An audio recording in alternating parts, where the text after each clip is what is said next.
Honorable Abdoulaye Tal. Amadou Diallo, numéro 1, se prépare.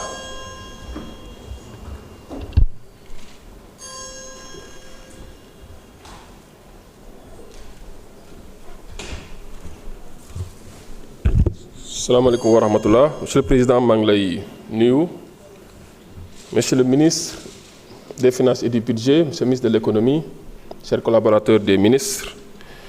Alors, vous me permettrez d'abord de féliciter le ministère des Finances et l'ensemble des ministères sectoriels pour l'élaboration de ce budget et le travail jusqu'ici abattu pour effectivement nous permettre de nous réunir pour nous pencher sur des questions qui concernent le peuple sénégalais. Vous me permettrez de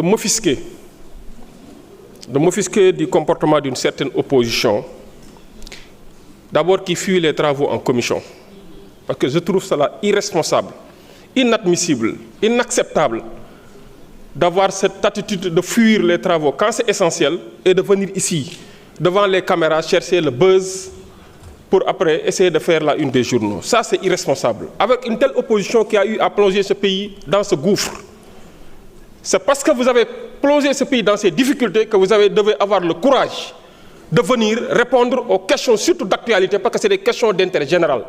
Des questions d'actualité qui sont posées au gouvernement, adressées au Premier ministre, c'est des questions qui sont d'intérêt général. Ayez ce courage devant le peuple et devant l'histoire, après avoir plongé ce pays dans ce gouffre, au 4e sous-sol, revenir ici en plénière pour aller chercher devant les caméras chercher le buzz. Ça, c'est inadmissible, c'est irresponsable. Et je le dis et je l'assume. Je le dis et je l'assume. Alors, une opposition qui confond actualité, question d'actualité et faits divers.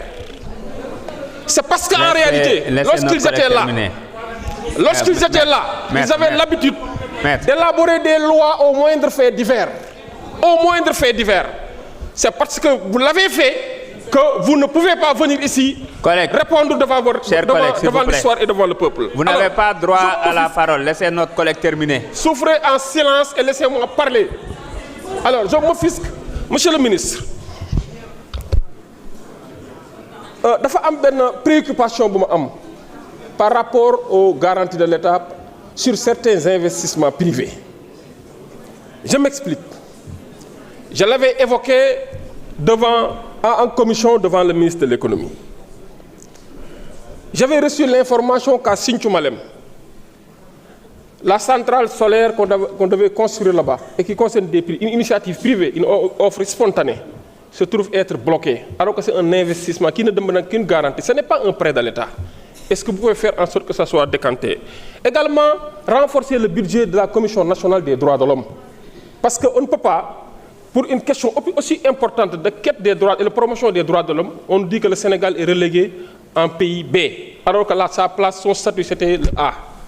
C'est la raison pour laquelle c'est une urgence de tenir compte de cet aspect, parce que, compte tenu de tout ce qu'on peut faire en termes d'investissement matériel, quand on échoue sur les droits humains, sur le bilan immatériel, ça va nous rattraper. Raison pour laquelle je vous demanderai de renforcer davantage la Commission nationale des droits de l'homme en termes de budget et de moyens conséquents pour lui permettre de faire son travail correctement.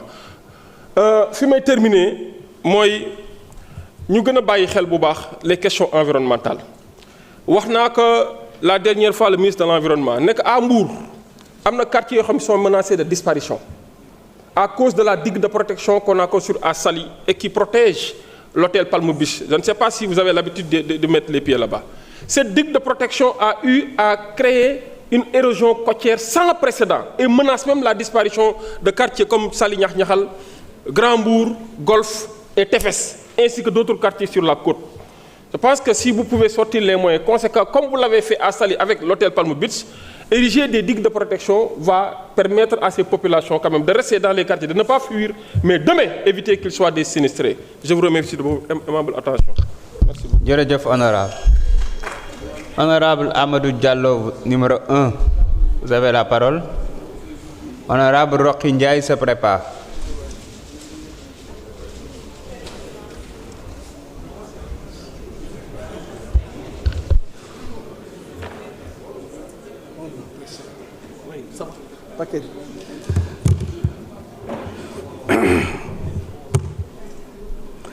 Bonjour, Monsieur le ministre, vos collaborateurs, Monsieur le Président, chers collègues. Je pense qu'il faut arrêter de raconter des contre-vérités, pour ne pas dire des mensonges sur la présence de l'opposition dans les commissions. Vérifier les états d'amendement, tout simplement. Monsieur le ministre, vous avez fait prendre au président de la République 2 décrets, le 16 de 2025, 16-18 et le 2025, 16-19, du 8 octobre 2025, portant sur les indemnités spéciales complémentaires pour les agents des collectivités territoriales et l'indemnité forfaitaire mensuelle accordée aux agents non fonctionnaires des collectivités territoriales. Vous savez que les départements ne disposent pas de fiscalité propre. Nous recevons des transferts en fonctionnement et en investissement et il se trouve qu'il y a un problème de prise en charge de ces augmentations. Rien que pour le département de Ranérou, à titre d'exemple, nous sommes à une évolution de 47% de la masse salariale de ce département. Donc, ce que nous souhaitons, c'est que le ministère prenne en charge justement ces augmentations, conformément d'ailleurs pour les 18 000 fonctionnaires des collectivités territoriales, conformément à l'augmentation qui a été consentie aux fonctionnaires de l'État et non fonctionnaires, avec près de 180 000 agents. Je pense que c'est important. Et puis, s'il y a lieu également, mettre en place un comité qui sera composé de votre département, du ministère en charge des collectivités territoriales, ainsi que l'Association des départements du Sénégal, l'AMS, et les syndicats des collectivités territoriales. Le deuxième point que je voudrais aborder, j'avais fait une analyse comparative sur les prix du carburant et de l'électricité dans l'espace UEMOA. Le Sénégal, pays producteur de pétrole et de gaz, est largement devant en termes de cherté effectivement du prix du carburant et de l'électricité, Monsieur le ministre. À titre de comparaison, si nous avons l'essence super à 990 francs le litre, la Côte d'Ivoire deuxième et à 875 francs le litre, d'où une différence de 115 francs. À titre de comparaison, toujours, le Sénégal est à 990, le Niger, donc, qui a le carburant le moins cher en super, est à 499 francs, soit une différence de 490 francs. Donc, le ministre, hier, le ministre Birame Souleye Diop, ministre de l'énergie, du pétrole, du gaz et des ressources minérales, a déclaré hier effectivement qu'il y aura une baisse et sur le carburant et sur l'électricité courant janvier 2026. Je dis que nous prenons acte justement de cette déclaration.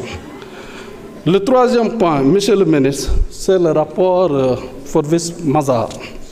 Si les rapports que vous avez commandités ne sont pas estampillés top secret, voire secret défense, je ne sais pas, je voudrais que vous le mettez à la disposition des députés de l'Assemblée nationale que nous sommes et surtout aussi de les rendre publics. Moi, je pense que s'il y a un tel débat sur la dette publique, la dette au Sénégal, c'est parce qu'il y a quand même des documents qui ne sont pas accessibles ni au public ni aux députés. C'est ça qui alimente ce climat de suspicion entre dette cassée, dette non cassée, rapport non cassé.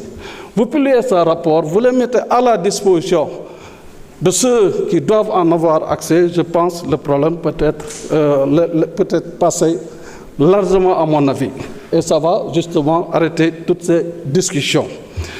Le dernier point, je sais que vous n'êtes pas le ministère sectoriel, c'est le ministère des Infrastructures qui aura la charge de cette question probablement, mais vous êtes le bailleur de l'État. Donc, Ranérou-Oudalaye, la route Ranérou-Oudalaye, qui est une piste où on avait prévu une route bitumée de 45 km depuis 2 ans. C'est la piste qui est là. Nous voudrons qu'elle soit, nous souhaitons qu'elle soit bitumée, Monsieur le ministre. Et pour ça, il faut